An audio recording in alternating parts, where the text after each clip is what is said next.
观众朋友你好，我是郭晶，欢迎收看今日新历11月初3，公视台台下晡新闻。咱先来关心伫台南遭遇不幸迄个查某学生早起火化，蔡英文总统也已经有要求行政院爱紧加强校园的安全。国防部兼执法部长开声谴责中国的战斗机飞来扰乱的行为，美国准备要搁再卖咱4架无人侦察飞机。今年警方掠到食酒赛车的总件数有减，不过因为安尼发生意外死亡的人数，雪流啊，搁有增加。观众朋友，咱先来看讲中流行疫情指挥中心宣布，又搁新增加4个对法国、英国、德国甲菲律宾倒转来武汉肺炎带病入境的国民。目前计共是568站病例。另外有一个70几岁老大人，流行性感冒预防车治疗第6天煞来过往，因为伊本身就有带慢性病，照看死亡的原因，应当是和心血管的病症较有牵连。在这边先再报告说，我目前国内有新增4例的境外一路的武汉肺炎的病例哦，那主要来自于法国、英国、德国跟菲律宾哦。那所以是从按565到568，我们在这几天有新增加1例，就打完流感疫苗之后，那过了这个6天左右哦，就有死亡。他本身是有慢性的肾脏病，还有心血管疾病，那是有装这个心脏的支架哦。那另外有糖尿病跟高血压，我们初步的研判也是就是跟流感疫苗是无关。过来讲，伫咧台南遭遇不幸，迄个对马来西亚来的查某学生，今日早起火化，高雄市立殡仪馆的现场，后伊10几个同学穿学士衫，专工来烧送。问下在伊的爸母，就要甲金斗请转去马来西亚咯。这当阵案件都还咧滚假，竟然阁有人踮网络放声，讲要阁再去迄间大学埋伏犯案。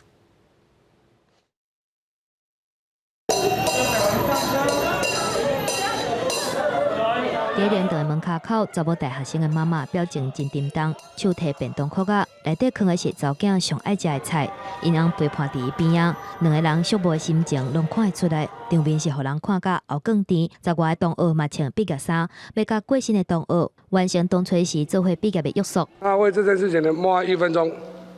台南市议会嘛，因为安尼伫咧开机进程，全场徛起来默哀1分钟。毋过代志就还未结束，阁有一个网友伫咧网络平台留话表示，会伫咧学校附近犯案，互真侪学生听了是心惊惊。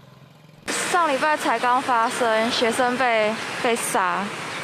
对啊，所以然后现在又出现这篇文章，所以一定会怕。我们已经立即做了校安通报教育部，也已经报警。校方强调讲，已经报警处理，要互性暴力的代志袂阁来发生。若是代志发生地点路顶的问题，台南市长黄伟綽初日暗时亲身去视察，一拍一拍的路顶，要互学校头前的这个便当照光。我已经被订了满头包了，他们讲第一时间应该你们出来。毋过黄伟綽讲的这段话嘛，引起学生不满，认为市长根本就分不清楚是啥物状况。市长是11月2号来看的，可是问题是我们是10月28号，也是事发当天都已经举证说那个地方就是没亮的。那市长来了，那现在官员当然给你做好做满了。当初能够做好的话，那应该是事情就变成不一样了。当然是有被盯啦，那当然是真的。那我们也不会去对基层的同仁有什么样的处分啊？学生表示，即马才互路顶一道已经未化，若是当初时会当做好，至少会当加一点仔机会。因为黄伟綽想要检讨，也是点点卖讲话较好。记者综合报道。这桩命案也引起立法委员的关心。本地行政院2月你就要开一摆治安汇报，已经超过1冬无开了。总是苏贞昌院长有说明讲，就是武汉肺炎这款大型的会议，伊才会打动。当蔡英文总统也已经有要求苏院长，就要汇集内政、教育甲警政这部会，和地方单合，赶紧加强各校园的安全。淡薄行政院长苏贞昌会室内，国民党团初3第6届接领主席台甲官员席。另外，马来西亚查某大学生的命案，互社会惊吓。行政院治安汇报原本每2个月召开一摆，即马所逼出超过1年无开。那也真不满，批评蔡政府落实拢零起啊，家己的食安、治安汇报拢无开。各有面底下讲在野党组织议会，治安汇报不开，这种大型的会议也是我决定的，因为我们向全体国人要求说，在防疫期间不必开的会议、不必要的聚集，就不要进行。主管机关的内政部长一问三不知，说你知不知道治安汇报要开？他不知道。苏贞昌亲身决定讲无要开治安汇报，啊，毋过强调讲治安会议未放令，包括治安、枪击、贩毒等等的专案报告甲会议已经开真侪摆，而且对疫情较稳定，嘛得评估开复会议。啊，毋过即款的讲法，民进党党内嘛有立委无认同，因为讲其实会当先采用实行的配套措施。我们也应该来做一个比较确认的处理哈，尤其也可以视讯，然后也可以透过各种方式。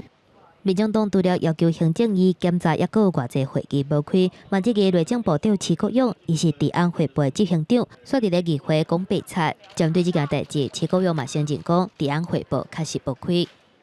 检警、线调、海关、海巡这些相关跟缉毒有关，那跟帮派的取缔有关等等的这些，我们单正式的会议，我们今天早上统计就开了14次。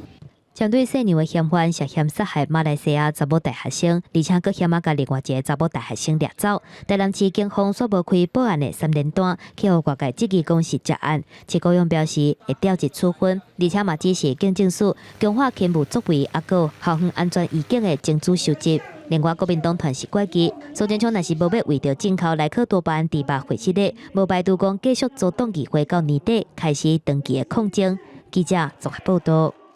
关心政治来讲，昨中国解放军头尾发动8架飞机，飞入咱国西南边的防空识别区。到今日早起5点，又搁有战斗机挖进，空军这边面也报应赶开对方。总是国防部严德发部长已经有开声谴责。啊，这当阵国际媒体 Reuters 又搁报道讲，美国准备要搁再卖咱4架 MQ-9号这型的无人侦察飞机。中华民国空军广播，为台湾西南空域高度4000公尺升空机器，你已进入我空域，影响我非常安全，立即回转脱离。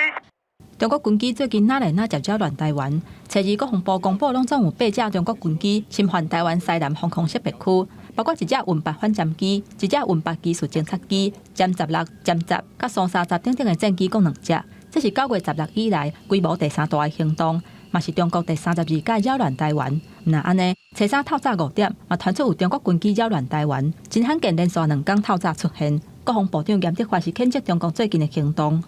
针对中共一再的破坏台海区域的安全稳定的现状，我们再次的表示谴责，不要引起台湾2300万同胞的反感。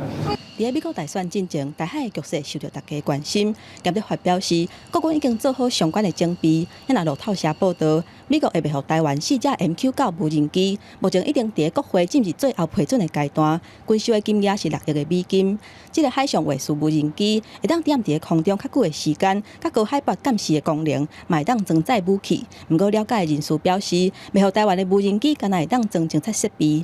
这次虽然传出的是没有武装的机种，但是 MQ-9它最擅长的本来就是侦察的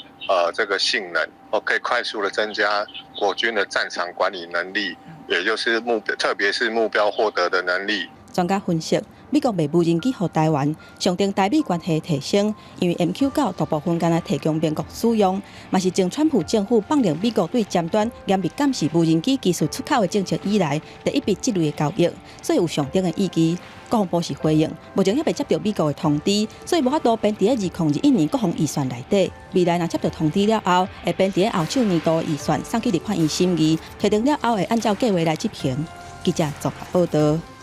再来讲，行政院伫咧2014年接设的科技部，但有可能因为组织改造来废除。啊，业务的内容则换新设数位发展部，甲重新搁再运转的国家科学委员会2边落去分担。早起科技部吴正中部长有伫广播节目内底分析部甲会中间的争差，讲这件代志实在决定还未断落咧。量子科技研究是全球科技发展的重点项目之一。科技部伫107年推出量子电脑专案计划，补助台大、清大、中央甲成大等等的团队进行量子电脑领域的研究。目前量子密码学、设计量子位元等等的领域，拢有重要的突破。能够让这个量子位元的运算的保真度或者是误差降到非常小。整个发展成一个电脑，这外面所有的系统是跟传统电脑是类似的。那台湾在这一块具有完全的优势。相关研究成果，希望会当提升台湾量子科技研究的进程，加速和全球先进科技的接接。科技部是进前的国科会，2014年成立的，主要是以推动国家整体科技的发展，支援学术研究，还有产业甲政府等等相关科技发展的规划甲评量等等的业务为主。不过，即马科技部可能会因为行政院推动组织再造，面临废除，咱若后手的业务会由恢复设立的国科会，还有新设的数位发展部来推动。部就是说你的执行力会比较强，那比较弱的地方就是说，人家说你球员兼裁判，所以会有一些这个需要协调的地方。你如果把新创变成是一个这个机构的一个 mission 的话，其实应该没有差很多。要做国科会副主委科技部长的吴正中分析部甲会之间共款甲无共款的所在，嘛指出，无论是国科会主委或者是科技部长，这称谓英文来看拢是共款的。政委、主委或者是部长，英文都同一个名称，叫 minister， 几个方案都在考量。所以我刚刚讲，应该不是只有单纯数位发展部跟科技部的事情，因为院这边还在做全盘的考量，还没有 final。咱若科技部敢是真正会废除，吴正中并无明确来回应，但若讲上尾方案也未出来。不过，无论是科技部或者是国科会、甲数位发展部，行政院拢会进行通盘的考虑。记者综合报道。关心国际来讲，欧洲中部 Austria 这国的首都 Vienna 昨暗发生恐怖的攻击，同时间内底有6大所在拢有歹徒压枪出来开，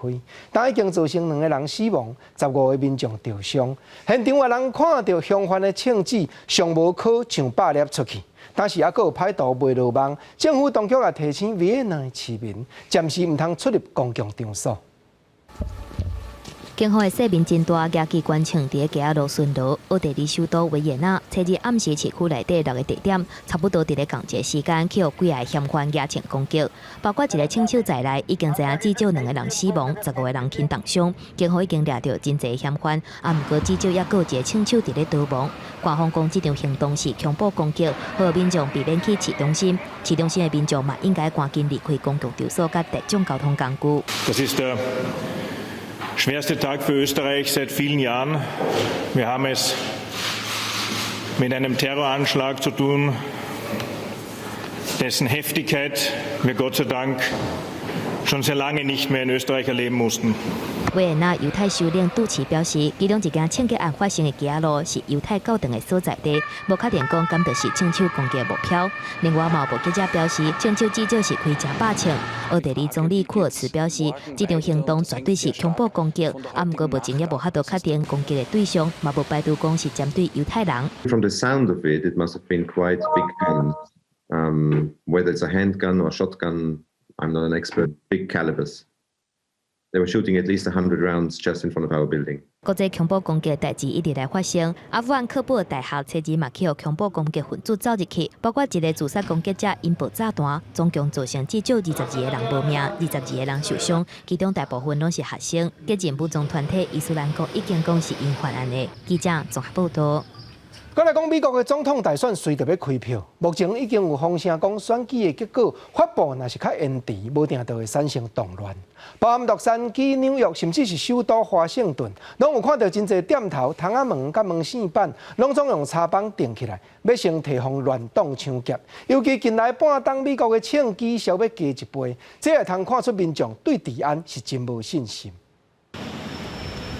为着要迎接初三的美国总统大选，初日华府白宫市科维亚早地已经去互铁丝网仔包围，顶悬大满抗议非洲民众去互警察清杀的标语，当然嘛包括呼吁选民一定爱去投下神圣的一票。若是白宫附近的店家，原来讲选举的结果不明会出现动乱，嘛已经甲店面拢钉插棒，避免去互暴乱影响。若是东华纽约的店家，嘛有同款的烦恼，每些百货带头强化毒汤，美国选民嘛对民主国家必须要烦恼选后的暴力，感觉真悲哀。It makes me feel sad that our country is at this point.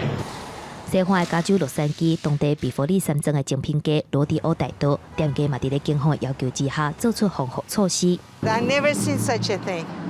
and I've been living in this country for 45 years. This is unbelievable. It's a ghost town. It's really, really shocking. 另外，包括西雅图、芝加哥等等全美600个据点，嘛拢对选后的暴力做出防范。当然嘛，包括今年发生真济届激烈暴动的奥勒冈州波特兰市。We know that there are some people who might want to use peaceful election night protests to promote violence and property destruction. That behavior is not acceptable. 今年美国的投票率预计从100年以来新高，佮加上提早投票，佮寄出投票批，嘛已经逼量到要1亿张，所以今年开票的结果可能会特别长，嘛相对增加极端团体鼓吹暴力的空间。选前家庭川普法律甲特殊主张的极右派团体，包括提倡政治暴力的骄傲男孩、世间守护者、爱国祈祷者等等高大极端组织，嘛拢被认为这可能是选后动乱的引起者。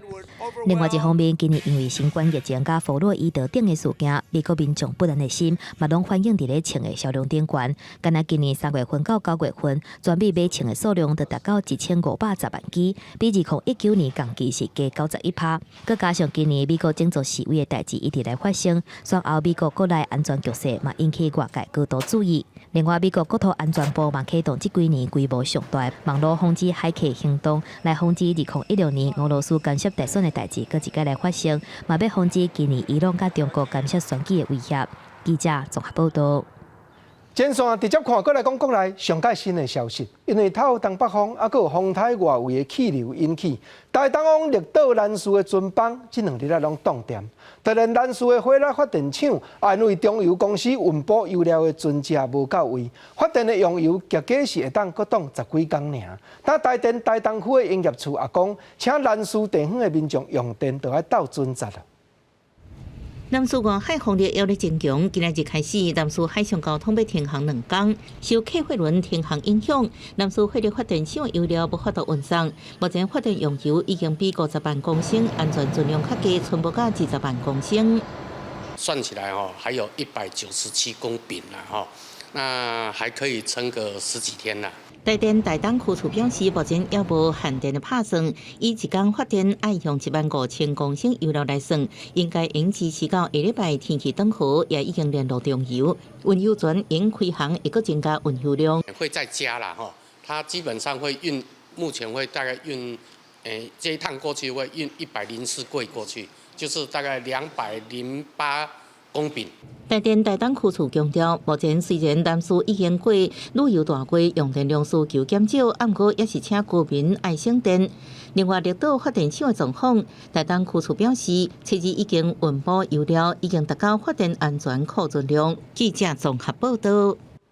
再来讲一个对越南来台湾做事，今年25岁姓郑的女性，家己踮桃园车头边设一搭，甲人煮喙唇、挂灯唇、手术迄款简单的医学美容的场所，甚至阁用 Facebook 直播手术的过程来鼓舞人客。所以内政部移民署的专勤队已经掠当事人到案，以违反医师法的罪名上班了。郑姓女子过去在越南当地从事美容工作多年，以移工身份来台后，自107年起，在桃园市火车站附近分租美容工作室1处，以预约方式提供丰唇、缝合双眼皮、酒窝、脸部雕塑及身体溶脂等医美手术。手术过程更透过脸书直播进行宣传，并上传术前术后对比照片，供客人上网浏览。专勤队调查出姓郑嫌疑犯伫越南就有替人医学美容手术的经验，伊来到台湾以合法劳工的身份违法开业，继续进行医疗的工作，因为收费俗后拍出名声，甚至搁捌专工落南替人手术。专勤队也估计当事人开业2档，不法的得利应当是达到数百万了。再来讲，年初一间名叫体适能的健身房熊熊倒店，手下的员工真侪资遣费拢摕无到。虽然因有先申请政府大声争出所欠工资甲资遣费的项目，结果却发觉头家早就咧闪法律旁，但这的受害者工资嘛是摕袂十层。早起也有立法委员陪伴当事人出面，要求劳动部就要赶紧主动调查。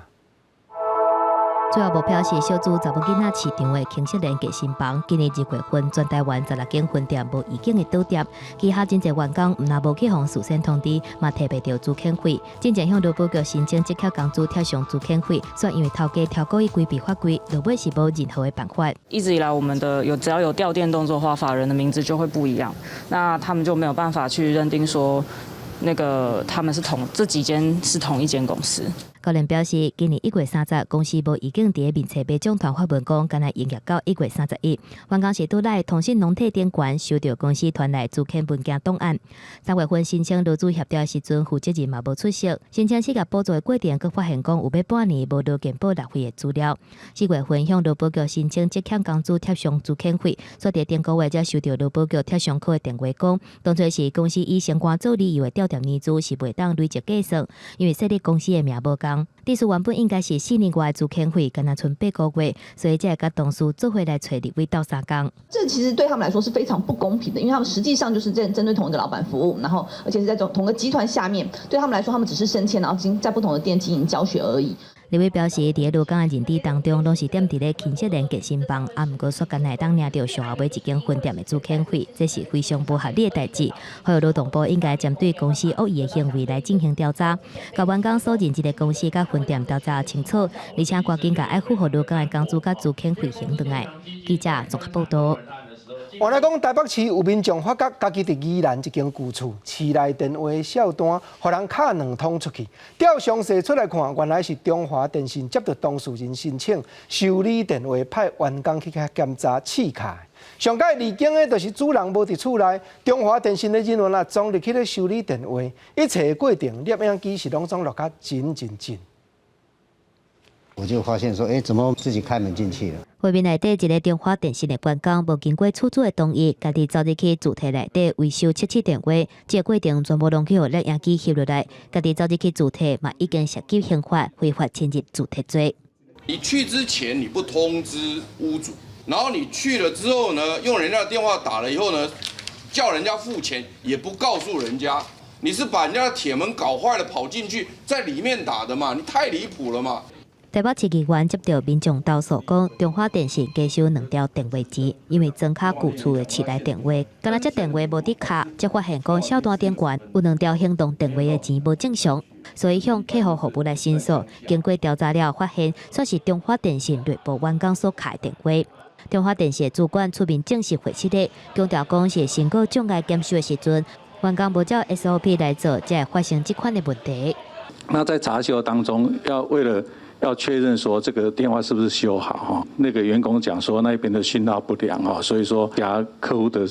那个新鲜就拨出去做测试，说确认这个电话好不好哈。因为大部分的人收到电话小单，就算讲有假通话记录，嘛真少会一条一条来看。民众若是去用加收通话钱，要发觉可能是假恶。NCC 表示会针对这件代志，要求中华电信随改善。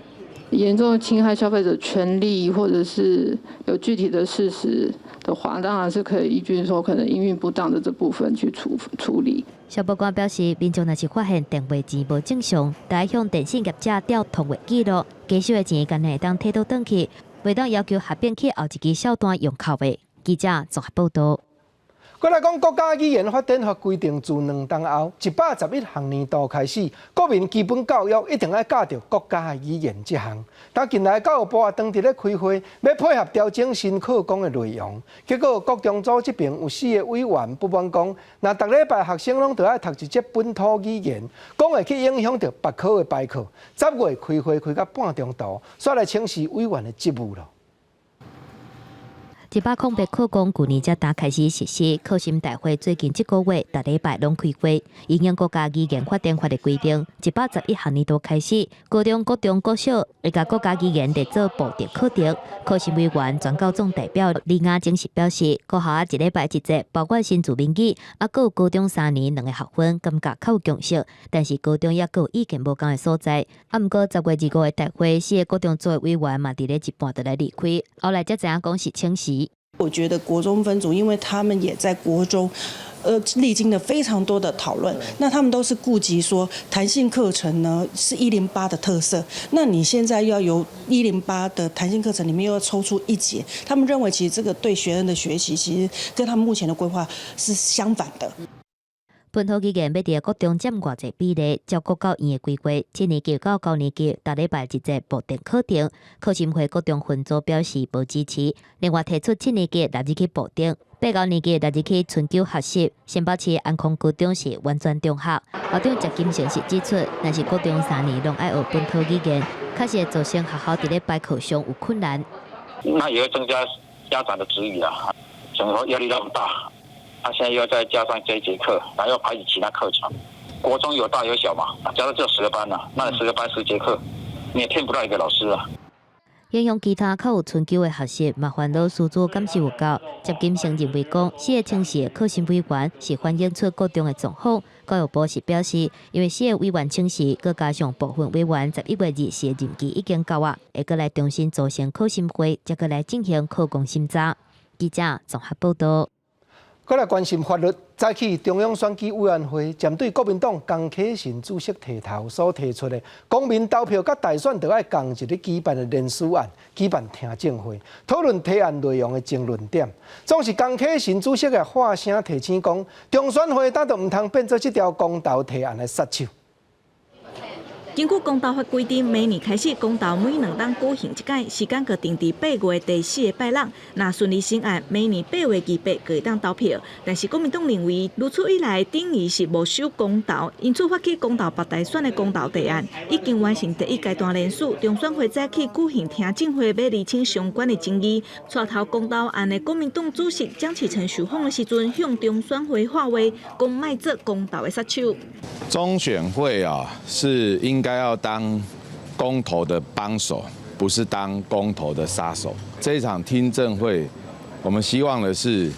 不是要卡这个公投，我们可以来厘清一些你们不了解、不清楚的地方，但是不应该借这一场听证会来卡下人民要的公投。唔单是江启臣批评民进党执政，昨昏讲的今日讲唔对，为着政治袂记价值，做伙开会，国民党计是院长罗志强嘛批评即摆民进党无顾虑着创党的理念。即届听证会中选会嘛有邀请官员各学者出席，讲因的意见。有关全国性的公民投票呢，他并没有排除说我一定要是复决或者是创制，那这个到底会不会违反1案1公投？问题就在于说，因为我们的公民投票都基本上是单一事项的提案，可是公民投票制度的设计，它可能会需要比较系统性的、整体性、全局性的关照。我们会如果会觉得说，这个可能不是只有提案投票时间的问题。针对这届的公投提案，敢是算是创制，也是复决会当用？学者拢有表达意见，嘛因为立法院当日提案修宪公投，这个案件敢是有冲突等相关的争议，拢是听证会要厘清确认。但对国民党来讲，时间是上大的压力，因为必须伫每年1月展开第2阶段联署，才有法度有较大的机会，关会赴每年8月28投票。记者郭灿台北台北报道。讲到法律，目前性侵害的犯人刑期若高，经过法务部搁再裁定要强制治疗者，期间长短是完全无制限。有一个男性因为对少女骗术判刑1档，结果出狱却着要强制治疗，头尾超过9档。这个当事人和另外其他有法官，拢伫咧质疑这款规定的内容根本就违背宪法。早起大法官召开言辞辩论庭，要审理这条案。性侵犯被关出了后，搁被送入强制治疗，依照现行制度无时间上限，是毋是违反宪法人身自由甲比例原则？初3早起，大法官伫宪法法庭开言辞辩论审理。其实就我的个案而言，我的被告他是一个中度智能障碍者，所以心理师对他的治疗可能没有效果。那这个没有效果的强制治疗，因为现行法规定是要治疗到他的再犯危险显著降低为止。但既然目前所采取的所有治疗效果都对他没有效的话，那这一个强制治疗会不会让他变成一个无限期的拘禁？这是一个很两难的。我知道他有一定的风险，但是如果我裁定他进去，他可能会关到死。在这个两难之间呢，我必须做一个选择。法官也鼓励，冇有露出生殖器的人被强制治疗4年是刑度的7倍。这期刑法第92之1条甲性侵害犯罪防治法第22之1，无规定强制治疗上长的期限，应致使名义上是伫治疗，毋过实际上只是将有过犯风险的经成人隔离社会，恐惊危险。卫福部派出的律师是反驳现行制度是保护社区安全，因为性侵被害者的痛苦一世人拢无法度恢复。刑后强制治疗是仿美国的立法例，它并不是德国的，所以它是有比较为了治疗，不是为了处罚。法务部强调，现行制度也受正当独立法律定数保障性侵犯刑后强制治疗，适限申请人积极全台州大众加价核实陪读病院应收容性侵的经成人，甲继续自家是共款的意思。法务部也回应店伫内底方式，也是甲其他受刑人无同。记者综合报道。再来看警政署统计讲，今年警方掠到食酒赛车的总件数，可能是因为武汉肺炎的缘故，有比逐英年较减寡。不过因为安尼发生交通意外死亡的人数，所以佫留有增加。当拢伫咧关心这项议题，民间团体是表示讲，交通部宣导还佫不足，民众才会无够了解食酒赛车的严重性。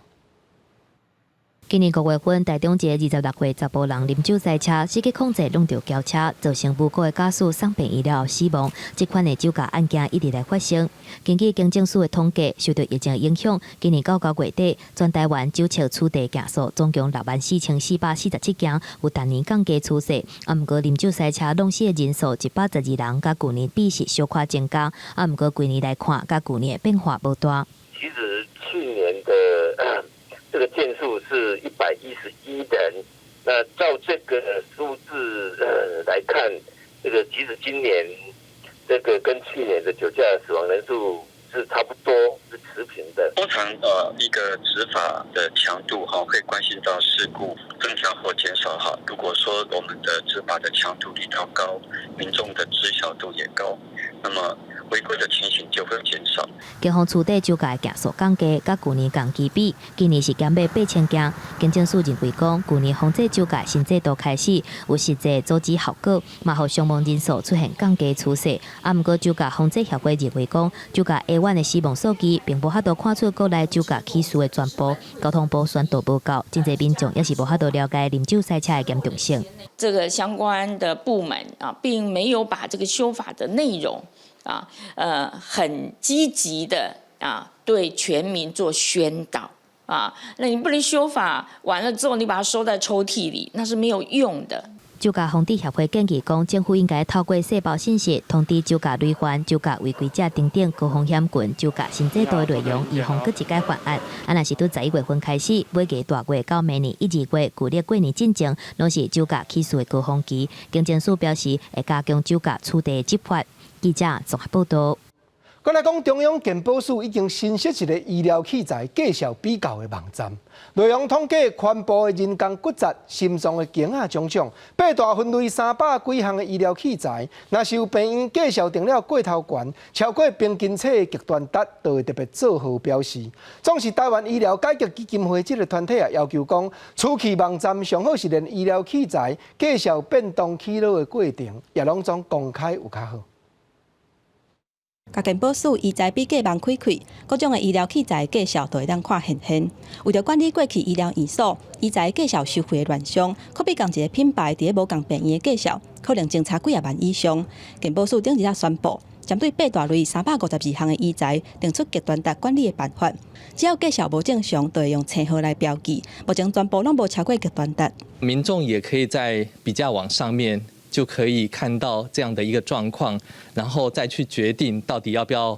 在这家医院使用这个特材。健保署表示，医材收费分做健保给付、自付查验甲专业自付。自付查验是讲有用到健保给付的医材，希望会当加钱，用品质较好或者是功能较侪的医材，比如讲特殊功能的水晶体，甲有抹药的心脏镜啊等等。公开介绍是要让民众有选择的权利。去互外界解读做是歪动人的财路。针对医改会批评，敢若是介绍列出来还阁无够，应该进一步公开起价过程。这个政策定之后，定价较低的，会不会往极端值靠拢的这个现象？那这个靠拢的现象到底多广，会不会影响到自身就医的权利？医改会呼吁健保署针对极端介绍的医材，要有积极的作为。因为健保署是强调讲，若出现极端大的医材，会请各医学会做劝导，袂互市场的机制大乱。未来嘛会公开同款品项医材治疗效果，资料嘛会公开透明。记者综合报道。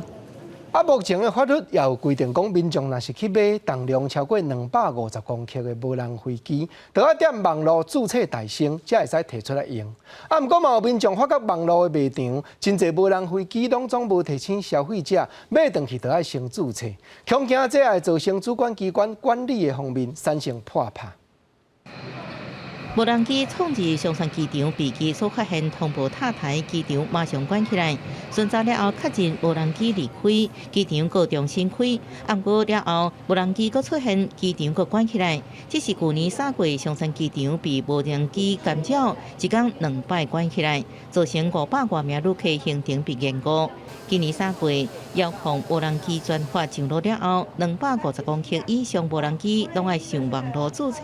不过有民众发现，其中3大国务网络平台所卖无人机拢无明确讲出这个消息。无人机也许会从天上掉下来，但如果掉下来的时候呢，它引发了事故，而不知道这台无人机是属于谁的，那是一个非常不负责的行为。航太工业工会呼吁，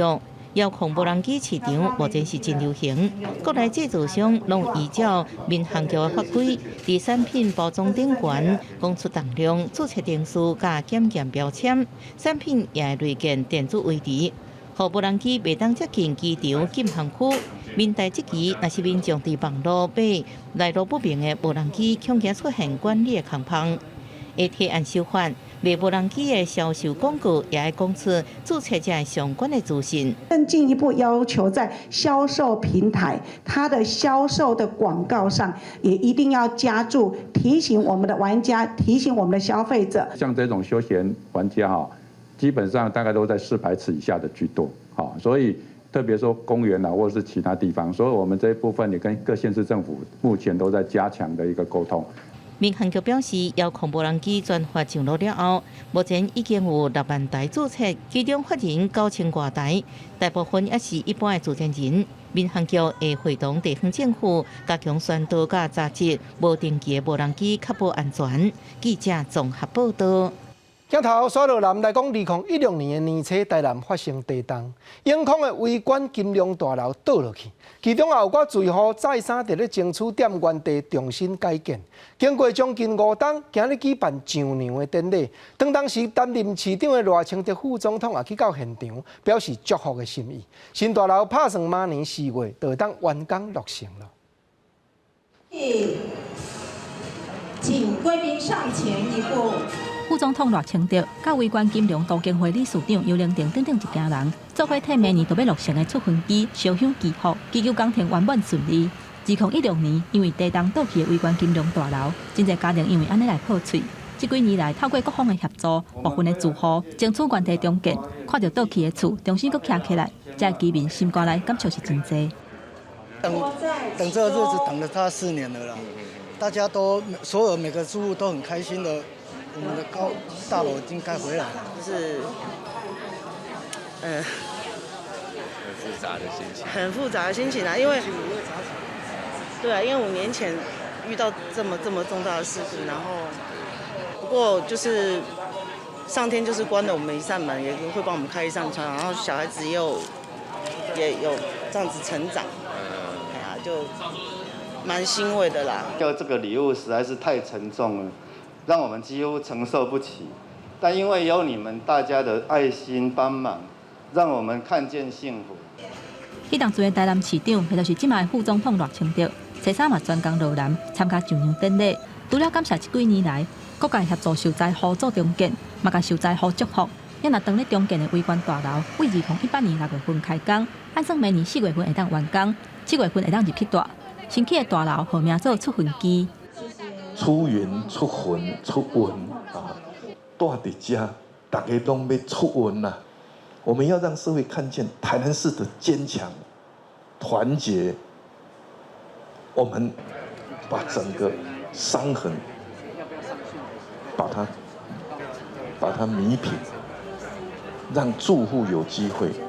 同样在同样一个地方勇敢站起来。围观金龙大楼的事件造成115个人死亡。台南地方法院105年判建商林明辉等一家人偷工减料，以业不过失致死罪，处上重的刑度5年。专案已经定刑，也若受灾户提出侵权损害赔偿。民事求偿6个案件内底，目前2个案件已经判决完成。记者综合报道。再来讲，花莲港遮一间地方出名的咖啡厅，去互民众检举讲，有饲6、7只红号这款鸟只，其中有1只脚骨断去，也无看见人去解救服药。莫非是咖啡厅拢咧利用这款鸟只趁钱尔？总是业者这边后话冤枉，讲绝对无影虐待动物。有一次事情，这是花莲港附近真有名的咖啡厅，业者伫咧园区内底为维利亚饲6、7只红号，啊，毋过民众所发现讲有1只脚断去，倒伫水泥内底，一直无人来救援，自己敢若利用动物救生理。我觉得这些人真的很可恶就是利用火鹤做生意的，然后动物生病他们还就医，这样真的很糟糕。动保人士甲相关影像放去网络顶悬，引起真侪讨论。业者是法院案讲，红号是伫咧10月31日暗时，去互囡仔摕石头攻击，伫咧逃走时阵无细字脚才会断去。虽然无愿意出面回应，啊，毋过强调讲绝对无口毒。落尾送病院也是死去。他目前遇到状况说，有些动物园一般来说是没有做特殊动物的一个照顾，事主有去警察局做备案，不管就是提供那个监视器的画面，请警察局这边做一个详细的一个调查。啊，毋过因为无偌久之前，台北才有一间咖啡厅好多洗嫌，引起真大风波。树尾农委会针对民间利用动物来救生理，嘛有规定讲必须要申报。针对这件代志，县政府农业处表示，若是业者有超过利用动物来救生理，是必须要向县政府提出动物DNA申请才会当。记者综合报道。关心农业来讲，国内番麦、大豆、麦啊，这寡杂穀9成是拢是靠进口。啊，农委会自4当前就开始咧推动大娘村计划，就是要鼓励稻仔田转做杂穀。针对桃园、新竹、苗栗这边是拢推动爱种大豆，但有农民是表示讲国产的大豆品质确实好，啊，毋过政府若无说奖励金，确实伊也是拍袂过。桃园沿海有真侪离奇的旧景产，有业者为着要帮助农民提高收入，推广种黄豆也是乌豆。不过国产黄豆的价数，1公斤是55块，是进口飞机应该做黄豆的2.5倍。业者表示讲，该做成豆泥等等的产品，因为有相关的补贴，会当卖互学校。不过业者也是希望消费者会当支持国产的豆啊。优势的话，第一个就是新鲜嘛，你把它加热或去用类似奶泡机打，那其实它口感更好，就很像在喝拿铁那种感觉。国产的大豆生产的面积超是4000多公顷，敢若占总需求量的0.2%。为着要提高国产杂粮的自给率，农粮署105年开始推动大娘村的计划，透过补贴鼓励转种杂粮。无论如何，我们要怎么样来让现在国内生产过剩的3万公顷的这些水稻田能够来改种杂粮。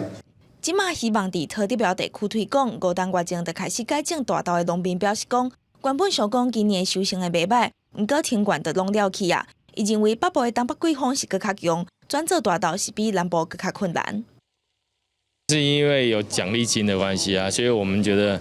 勉强还是可以，至少还有工钱可以赚。农粮署表示讲，会继续推广改种杂穀，因为离奇种大豆是比种稻啊省一半的水，嘛减少使用农药，佮有肥料，加上政府的补助，1公顷的收入会增加4万多块。记者综合报道。同款来看桃园市府目前已经有设7位主资源回收中心，要鼓励民众，若是要用点马桶冲水、交通车清洗，也是扫街路的车要储水，拢会当吸入回收水来运用。安尼生水库的水就会当较欠咧用，通好应付气候的变化。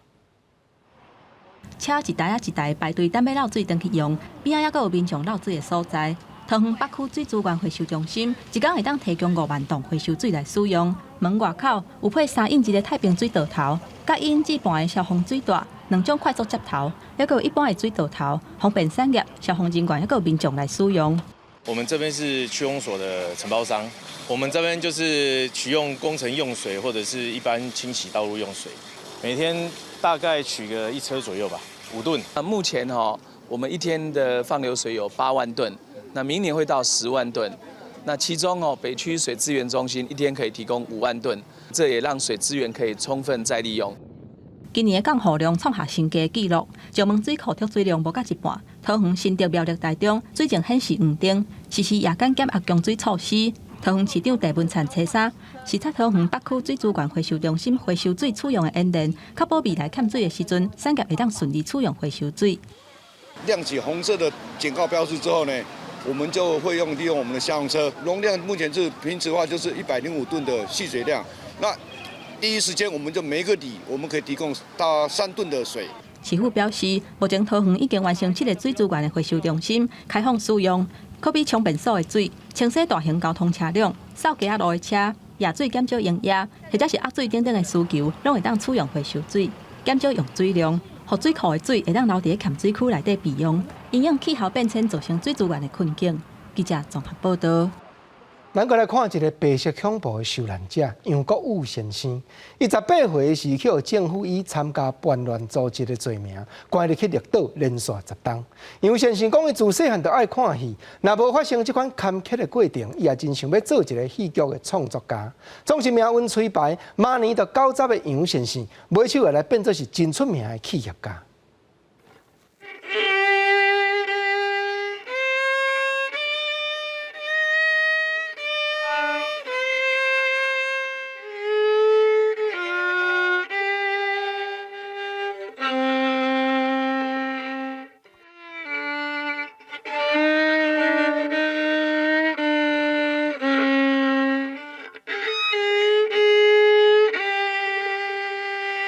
70年前，差不多嘛是这款黄昏红霞景致。杨国武伫咧绿岛新生奋斗厝强制劳动过一段落，返去牢房，伫家面床卡的 violin 摕出来下一条，靠中脑子去，风声之绝，烧透满腹的心酸。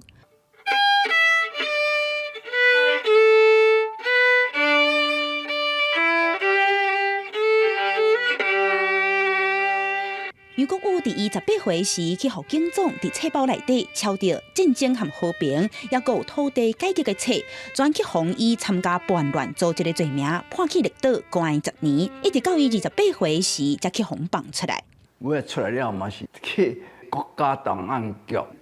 资料，有关于我个人的安尼记录正本，杨过你今仔日偷讲2本话，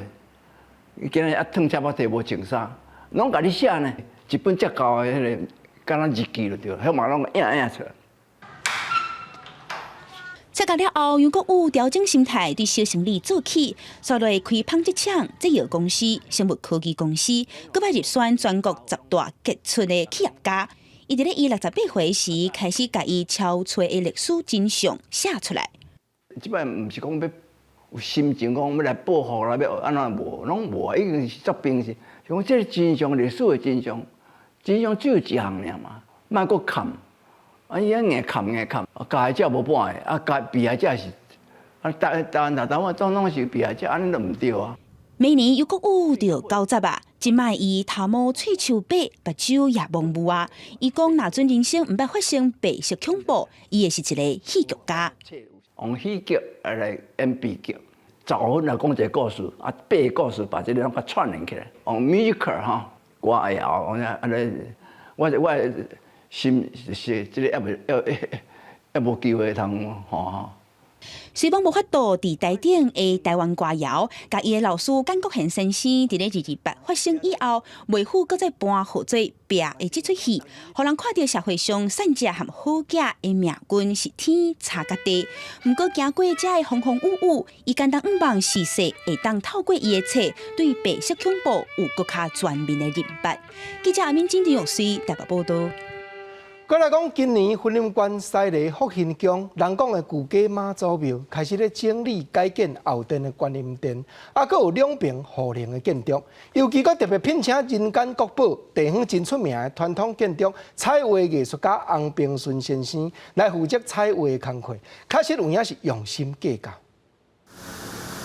一笔一画慢慢专心画，伊是人间国宝洪平顺，107年互文化部指定是重要传统建筑彩绘保存者的艺师。最近云林西的福兴宫当咧整建庙宇，就专工聘请洪平顺老师来做庙宇传统彩绘工作。因为我年纪也大了啦，你到底会当去活偌久？我从事这行业，我嘛知影，这是已经我人生的较尾声的啦。所以只要因若有想要做也好，蜜蜂若对工会有要求，我很乐意啦。已经75岁，洪炳顺讲，做传统彩绘需要8管8价，伊的年岁即嘛是做偌济算偌济，都是希望会当家己累积彩绘经验，呈现出上介好的作品。那蜜蜂这边是表示，这个征收找婚林在地的艺术，嘛有特别的意义。用以前的观点，就是我们希望汇集云林在地的优秀的工艺师，可以在福星宫这次整修好好发挥，然后并且为云林在福星宫留下很重要的传统艺术、当代的艺术的瑰宝。廖峰表示，在地福兴宫也合作古家的妈祖庙，伫公元1723年起的，因为我近西堤大桥是婚林重要的门户，这个福兴宫整修的工程为今年初开始动工，按算明年会当完工。也若聘请婚林在地人工国宝洪炳顺艺师来做传统的彩绘，是希望会当互更较侪人看到庙宇传统彩绘的水。记者综合报道。来讲，今年台南市举办的罗车太子文化节，特别用2万斤的米制作出2只米灵，目前所在是南台湾上界大只。主办单位嘛讲，望经过米灵的祈福仪式，替地方消灾解厄。这的米活动完满了后，拢总会关乎较困难、较有欠用的人。这个春光好！台南市议会议长郭信良甲主办单位替米良开工点眼，2020罗车太子文化节正式开始。其中上惹人目的是用2万斤的米去做的小米良，会当讲是目前南台湾上界大只的。伫台南市内底的米良做甲安尼吼，是足少看到。这代表目前伫台湾全省所制作的米良是上水的。这米良有一定的会当接地气以外，会当用上创吼，有一定的功能甲效果。这是历史传统以来。用2万斤的米，佮用金箔来装做龙的兰，金饰是真壮观。除了有祈福的意义，更加是有艺术的价值。开工点眼的时阵，是用法鼓讲24响，吊车随龙降临，刷落来照顺序点龙头、龙耳、龙眼等等10个部位，完成开工仪式。咱2万斤这个米量是奉咱太子爷公的指示，按旧年就开始这计划啊，咱这个后会都办在咱这安平海边啊，这个好地理遮甲这个疫情会当安尼顺时甲伊送出去，互咱国台民安寿寿无灾安尼。除了以米量祈福的方式替地方祈求平安消灾，活动结束了后，主办单位嘛甲这个米分装做4000包，捐予有需要的人。记者综合报道。台南另外来讲，玉井大巴年，这唔但有山野出名，另外还佫有一片饲上百只台湾水鹿的牧场。目前这片场所也含四边的古迹做伙设计，望要发动社区的旅游，带动地方的发展。台南玉井旧名大巴年，当地有丰富的人文历史，佫有一间牧场饲上百只的台湾水鹿。这水鹿采取放牧的方式，有大片的空间自由活动。米时就伫外口草地休困，无甲水鹿关条条。大外口放牧方式，可以有足大的空间，可以有营养吸收阳光，可以当伫外口种来种去，安尼对因来讲健康对咱人工方面饲养也是相当的好。柯海良参与社区发展协会，甲德维啊庄内较接近粪扫的地点，并互清气做公园，互居民有倒运动休闲。柯海良阁按算开放牧场，推出一日旅游吸引游客到岛。这个构想就是讲，咱甲主业社区一日游景点，我家要供应，互咱主业社区管理讲是讲，互咱一般的民众，小朋友会当入来加入这次，直接加鹿啊，共有会当直接骑鹿啊，个看鹿啊整个生态上。台南玉井有深久的历史景点，像江家古厝，阁是大巴年事件的发生地点。即阵阁有水鹿牧场开放观光，吸引游客，带动发展和社区活化。记者综合报道。观众朋友，东北风继续加强，按算沿岸到明仔载透早，对台湾影响上介重，气温会降到19度。今年第20号的风台，这当阵是继续拍酷，无啥咧刷震动。中央气象局也提醒讲，风台可能会往西边行，无定也着要发布海上风台警报。下半部天气变化啥款？咱来看各县市详细的资料。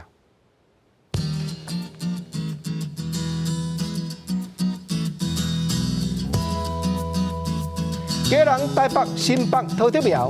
20度到25度。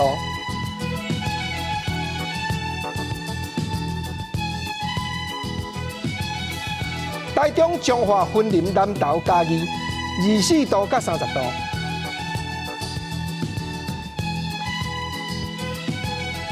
台南、高雄、屏东25度到30度。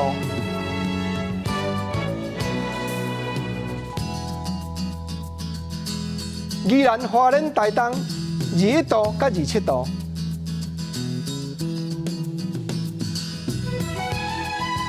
金门马祖澎湖18度到26度。感谢你收看《公视台语台下晡新闻》，我是吴国晶，明仔下晡3点咱再会，多谢你。